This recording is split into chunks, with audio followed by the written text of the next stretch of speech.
Buonasera e benvenuti a questa nuova edizione del TG di Prealpina.it. Apriamo con la cronaca.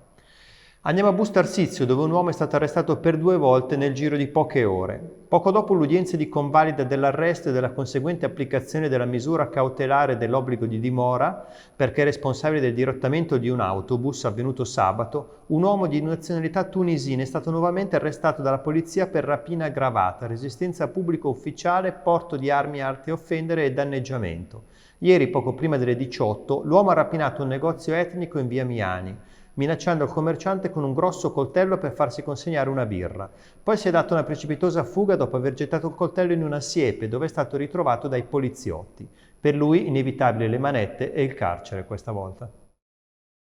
Passiamo all'economia. La grande crescita rallenta, ma la produzione resta stabile. È la fotografia della provincia di Varese scattata dall'Unione Industriali con l'ultima indagine congiunturale relativa al terzo trimestre, cioè dai mesi da luglio a settembre.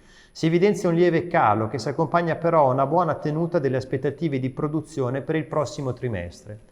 La discesa, in parte fisiologica in quanto legata al trimestre estivo, risente anche della continuazione della tendenza al rialzo dei prezzi delle principali materie prime, dai problemi di approvvigionamento, da criticità relative ai noli marittimi e dal balzo consistente delle forniture energetiche. Tutti i dettagli su prealpina.it. Ora andiamo a Legnano, dove dopo la fiera dei morti di lunedì 1 novembre è tempo di bilanci. 100 persone sono state allontanate dal Luna Park perché non avevano il Green Pass. È accaduto lunedì. I controlli dei Green Pass effettuati dalla security all'interno dell'area sono stati circa 3.000. Sicurezza e polizia locale hanno provveduto al controllo dei documenti di tutti gli operatori, sanzionandone uno per la mancanza del certificato.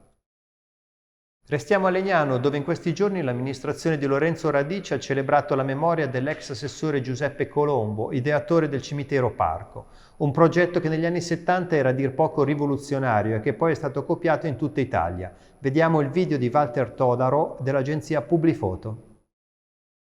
Siamo in Via delle Palme, questo è l'ingresso del cimitero Parco di Legnano, un cimitero che ha una particolarità, è stato il primo in Italia costruito su modello dei cimiteri del nord Europa, quelli su modello anglosassone dove la morte rende tutti uguali.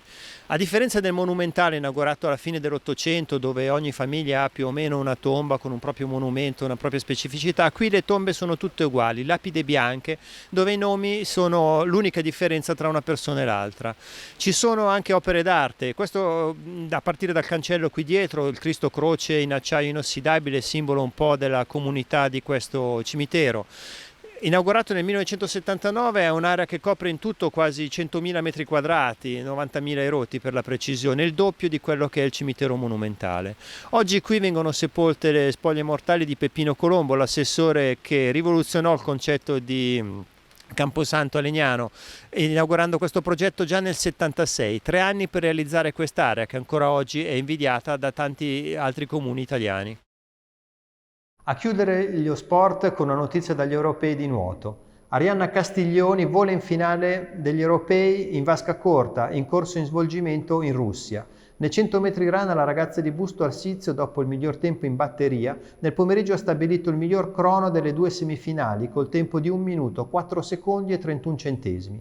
La finale è in programma per domani pomeriggio. Arianna gareggerà anche nei 200 rana tra domani e giovedì 4 novembre e nei 50 rana tra sabato 6 novembre e domenica 7. E per questa edizione è tutto. L'appuntamento con il TG di Prealpina.it torna domani alle 13. Una buona serata a tutti.